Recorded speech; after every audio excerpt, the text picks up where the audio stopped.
Welcome back. కమ్ముకొస్తున్న యుద్ధ మేఘాలు మూడో ప్రపంచ యుద్ధం మొదలైందా? సో మొత్తానికి వారం రోజుల నుంచి ఇరాన్పై ఇటు అమెరికా ఇటు ఇజ్రాయిల్ మొత్తం సంయుక్తంగా దాడి చేస్తున్నాయి. ఇరాన్ మీద చాలా ఎక్కువ ఎఫెక్ట్ చేశాము అని చెప్పేది ట్రంప్ చెప్తున్న విషయం. ఇప్పుడు ఇరాన్ అయిపోయింది కాబట్టి నెక్స్ట్ మా టార్గెట్ క్యూబా అని చెప్పని ట్రంప్ చెప్తున్నారు. కానీ ఏదైనా కానీ ఈ యొక్క యుద్ధం వల్ల మాత్రం చాలా దేశాలు నష్టపోతున్నాయి. ఒక విధంగా ఫైనాన్షియల్గా, ఆర్థికంగా కానీ, అలాగే ఈ యొక్క బిజినెస్ పరంగా కానీ, ఈ యొక్క కూడా మొత్తం ప్రపంచం అంతా కూడా దీనిపైన చాలా ఎఫెక్ట్ అవుతుంది. సో ఇది ఎన్ని రోజులు జరిగే అవకాశం ఉంది?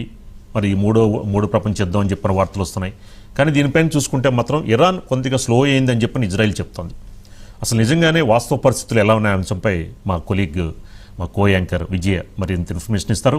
విజయ్, ఏంటి, ఎలా ఉంది పరిస్థితి? యుద్ధం ఎన్ని రోజులు కొనసాగే అవకాశం ఉంది? కానీ ట్రంప్ అలాగే ఇజ్రాయిల్ వ్యాఖ్యలు చూస్తూ ఉంటే మొత్తానికి ఇది సమసిపోయే అవకాశం నాకు కనిపిస్తుంది. యుద్ధం కూడా త్వరలోనే ముగిసిపోయే అవకాశం కనిపిస్తుంది. ఏంటి మీ దగ్గర ఉన్న అప్డేట్స్ ఏంటి?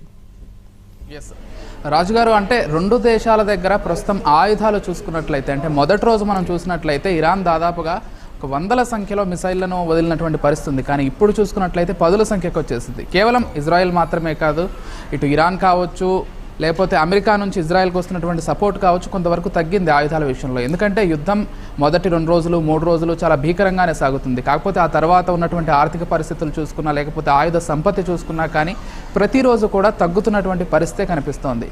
కాకపోతే ఇరాన్ ఇక్కడ చాలా తెలివిగా తాము సొంతంగా తయారు చేసుకున్నటువంటి డ్రోన్స్ ఏవైతే ఉన్నాయో ఆ డ్రోన్స్ను ఉపయోగించి ఈ యుద్ధాన్ని ఎదుర్కొంటుందనే చెప్పుకోవాలి. ఎందుకంటే ఇటువైపు ఇజ్రాయెల్ కావచ్చు, అమెరికా కావచ్చు, పెద్ద పెద్ద మిసైల్స్ని ఉపయోగిస్తున్నాయి. ఈ మిసైల్స్ ఖరీదు మనం చూసుకున్నట్లయితే ఒక్కో మిసైల్ తయారు చేయడానికి 35 నుంచి 45 కోట్ల వరకు ఖర్చు అవుతోంది. కానీ మరోవైపు ఇరాన్ మాత్రం కేవలం 25 లక్షల నుంచి 35 లక్షల రూపాయలు తయారయ్యేటువంటి ఒక డ్రోన్ని ప్రయోగిస్తోంది. కాబట్టి ఇరాన్ చాలా తక్కువ ఖర్చుతో యుద్ధాన్ని చేస్తుందని అనుకోవాలి. మరోవైపు అమెరికా కావచ్చు, ఇజ్రాయెల్ కావచ్చు, భారీ సంఖ్యలో భారీ ఎత్తున ఈ యుద్ధం కోసం ఖర్చు పెడుతున్నటువంటి పరిస్థితి కనిపిస్తోంది. కాబట్టి ఇరాన్ ఏమాత్రం వెనక్కి తగ్గడం లేదు. అది కూడా వాళ్ళ సుప్రీం లీడర్ ఖమేనీ అంతం తర్వాత వాళ్ళు ప్రతీకార చర్యలు తీసుకోవాలనేటువంటి ఒక కృతనిశ్చయంతోనే ఉన్నారు. ఒకవైపు అమెరికా ఇప్పటికే ఇరాన్ తోటి చర్చలకి ఆహ్వానిస్తున్నప్పటికీ ఇరాన్లో ఉన్నటువంటి లీడర్స్ మాత్రం ఏమాత్రం దానికి సుముఖత వ్యక్తం చేయట్లేదు. మేము ఏ చర్చలకి రాము, ఎందుకంటే మా సుప్రీం లీడర్ చనిపోయారు కాబట్టి ఇప్పట్లో చర్చలకు రామంటున్నారు. మరోవైపు ఈరోజు అమెరికా అధ్యక్షుడు డొనాల్డ్ ట్రంప్ చేసినటువంటి వ్యాఖ్యలు కూడా ప్రపంచవ్యాప్తంగా మొత్తం ఆ ఫోకస్ అంతా అటువైపు మళ్ళీలా చేశాయి. ఎందుకంటే క్యూబా పైన ఆయన వ్యాఖ్యలు చేశారు.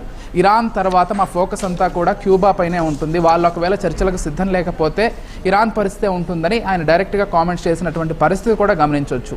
కాబట్టి ఇప్పుడు ఇజ్రాయెల్ దగ్గర ఉన్నటువంటి మరొక సమస్య ఏంటంటే, ఒకవేళ అమెరికా అధ్యక్షుడు ట్రంప్ ఇప్పటి వరకు చేసినటువంటి యుద్ధాన్ని మధ్యలో వదిలేసి క్యూబా వైపు మళ్ళీతే మాత్రం ఇజ్రాయెల్కు పెద్ద నష్టమని చెప్పుకోవాలి. ఎందుకంటే ఇరాన్ దగ్గర ఆయుధ సంపత్తి చాలా బలంగా ఉంది. వాళ్ళకు ఉన్నటువంటి భౌగోళిక పరిస్థితుల నేపథ్యంలో వాళ్ళు అండర్ గ్రౌండ్లో పెద్ద పెద్ద సిటీలు కూడా నిర్మించుకున్నారు. కాబట్టి యుద్ధం ఇంకొన్ని రోజులు సాగేటువంటి అవకాశం మాత్రం ఖచ్చితంగా కనిపిస్తోంది రాజుగారు. Okay, right, thank you Vijay.